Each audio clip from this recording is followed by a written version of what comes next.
Hello friends, welcome to learn education centre. तो आज के इस वीडियो में हम लोग कक्षा 10वीं के प्रश्नावली 2.2 के दूसरा के चौथा नंबर से सोल्व करेंगे।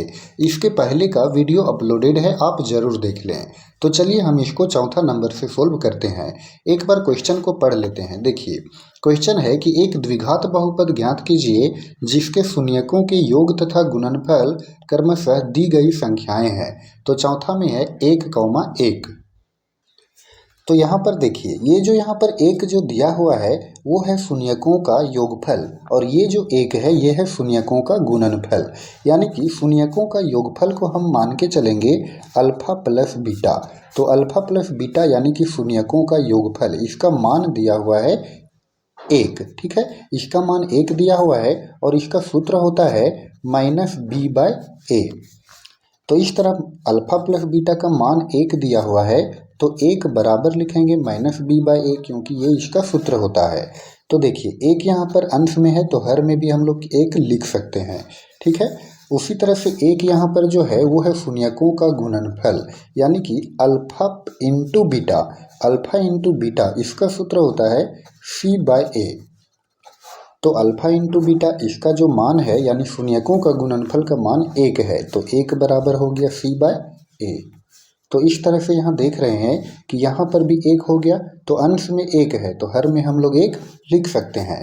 तो इस तरह इसलिए लिखेंगे a का मान, देखिए शून्यकों का योगफल में भी 1 आया और गुणनफल में भी a का मान 1 आया, तो a का मान 1 हो गया। b का मान अगर हम देखेंगे तो -b बराबर 1 है, यानी कि b का मान हम -1 लिखेंगे। ये माइनस जो है वो अंक में चला जाएगा। ठीक है, और फिर c का मान आया है 1। तो इस तरह अब हम निकालेंगे द्विघात बहुपद। तो द्विघात बहुपद इसका सूत्र होता है ax² plus bx plus c। तो a का मान हो गया 1, फिर यहाँ पर गुना छिपा हुआ है तो x² प्लस b का मान हो गया -1 और फिर x और फिर प्लस में c का मान 1। तो 1 का गुना x² में करेंगे तो x² और प्लस माइनस माइनस हो जाएगा, ये -x हो गया। ठीक है, और प्लस में 1, तो यही हो गया इसका द्विघात बहुपद और ये हो गया आंसर। अब हम चलते हैं 5 क्वेश्चन में। देखिए चौथा क्वेश्चन है, चौथा नहीं पांचवा 5 है। देखिए यहाँ पर है -1/4, 1/4, यानी कि शून्यकों का योगफल का मान दिया हुआ है -1/4 और शून्यकों का गुणनफल का मान दिया हुआ है 1/4।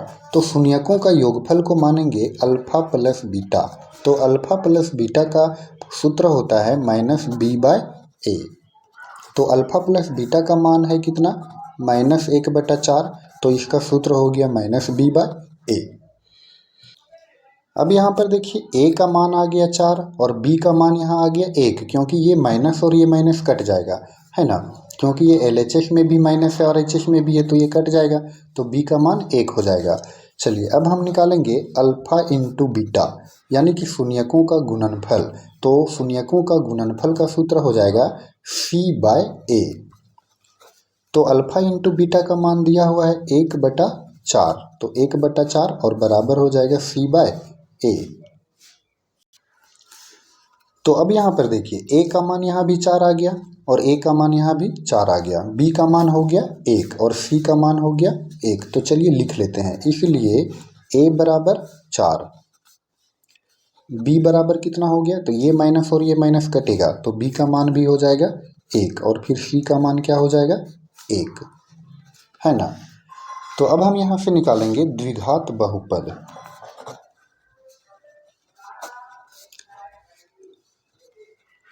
तो द्विघात बहुपद का सूत्र होता है ax² plus bx plus c।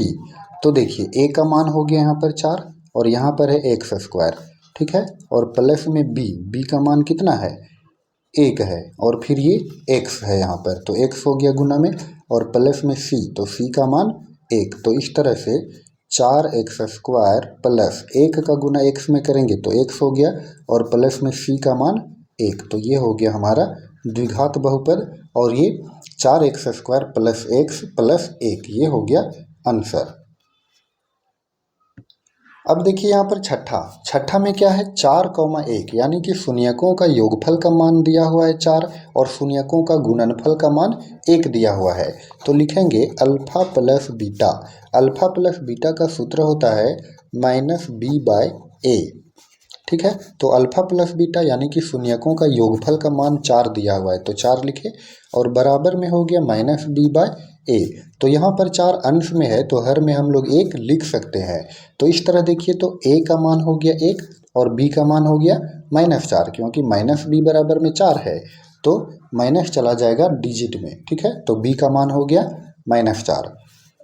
अब यहाँ पर जो 1 दिया हुआ है ये किसका है, तो ये है अल्फ़ा इंटू बीटा का मान। तो अल्फ़ा इंटू बीटा बराबर हो जाएगा सूत्र c/a। तो अल्फ़ा इंटू बीटा का मान 1 हो गया और बराबर में c/a। तो यहाँ पर देखिए 1 है अंश में तो हर में भी हम लोग 1 लिख सकते हैं। तो इस तरह से यहाँ पर a का मान 1 आया और यहाँ भी a का मान 1 आया तो लिखेंगे इसलिए a बराबर 1। b बराबर देखिए b का मान आ गया -4 और c का मान 1 आ गया, है ना। तो अब यहाँ पर द्विघात बहुपद निकालेंगे। तो द्विघात बहुपद बराबर सूत्र हो जाएगा ax² plus bx plus c। तो a का मान कितना है 1 है तो 1 रख दिए गुना x² प्लस है तो प्लस b का मान है -4 तो -4 रखे और यहाँ पर गुना छिपा हुआ है फिर x हो गया और प्लस में c का मान 1। तो इस तरह 1 का गुना x² में करेंगे तो x², फिर देखिए 4 का गुना x में करेंगे तो 4x होगा और ये प्लस माइनस माइनस तो माइनस में 4x और प्लस 1। तो इस तरह x² -4x प्लस 1 ये हो गया इस क्वेश्चन का आंसर। तो फ्रेंड्स आई होप कि आपको ये सारे क्वेश्चंस अच्छे से समझ में आया होगा। तो अगर आपको ये वीडियो पसंद आया हो तो आप इस वीडियो को लाइक करें और चैनल पर नए हों तो चैनल को सब्सक्राइब जरूर करें। अब हम अगला वीडियो में सोल्व करेंगे प्रश्नावली 2.3।